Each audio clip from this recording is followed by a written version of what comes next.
Hey boys, figured I'd give you the latest. Got the windows and the doors installed, and I had to go replace one of the windows that I bought because you can see that. Yeah, you can see it in the basement where I was storing the windows. The basement, the dam flooded once, which I think I had the problem taken care of, but as you can see, the water went in the panes on this one and it's not draining out, so oh well.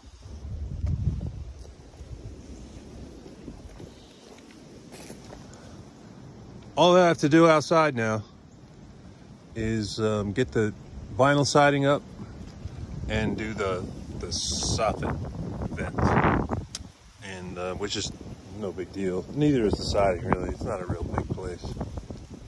Not a big addition. Hey boy, what you doing out there? So, as you can see, the skies aren't looking too nice. I think after starting tonight, about 6 o'clock, we're supposed to get rain on into tomorrow, and we're getting another one of those double punches with the snow right after the rain. And then we're gonna get like a couple days off, and then it's gonna be wintry mix for like another 4 days after that or something. But got the new vent up there. Got all the step flashing done. And I'll show you the inside. It's a mud walk here. So, for the next couple days, I'm going to be working in here. And all I have to do is polish up the insulation in a couple little spots and do the spray foam, you know, in between the gaps. And boy, this guy, I guess, I don't know, this electrician, he just misread me or something, but I told him I had to do blocking on the outside, which is, you know, that's what that insulation right there is covering up. There's a block between each rafter. And so look what he did. He put the wire all the way to the back of the dam top plate, as you can see. And I had to cut around the goddamn thing and then fill it up with foam insulation. There it is right there. I had to cut around it.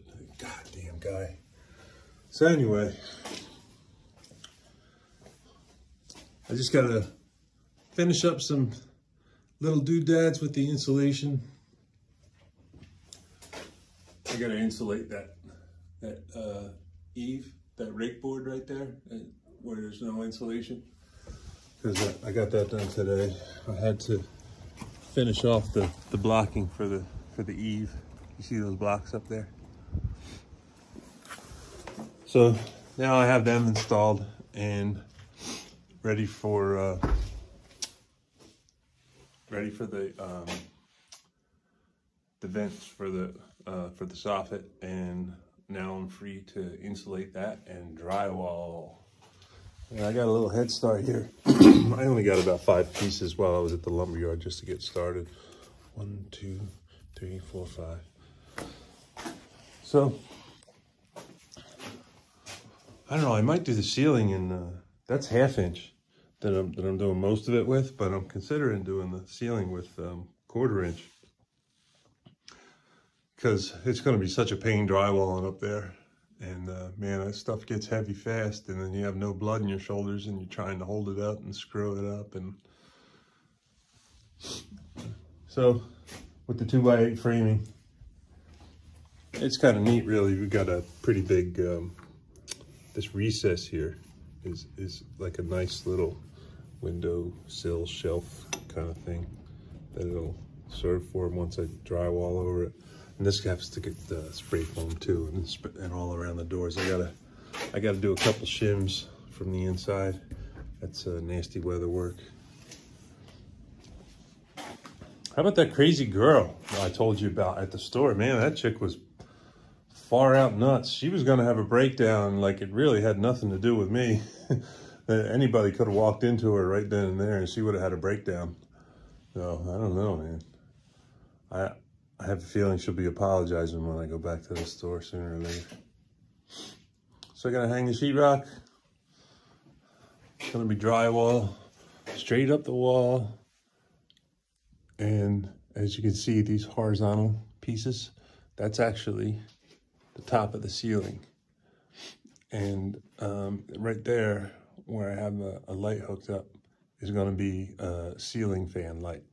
So there'll be a ceiling fan spinning between the ceiling and these exposed rafters. I thought it'd be kind of cool. Then I got to tear all this back down to that I was using the block of draft, and I'm gonna drywall all of that now and replace this trim. But that window and this door are staying, and that way you can still get a little natural light.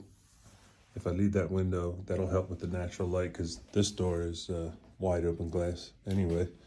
So as you can see, I got a window and a door on the sunrise side.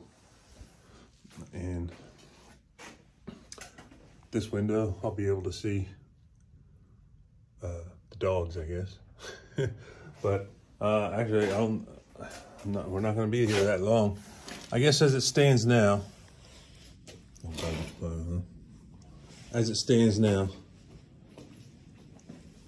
in about 6 days, I'm going to Florida to close on the house. And I asked them, can I just use a notary? And they said, yeah, sure, but you got to use our notary. And their notary was going to cost $100 to $300. And I know damn well it was going to be upwards of $300. So if I'm going to spend that kind of money on something ridiculous like that, well, then I might as well just drive down there, be present at the closing.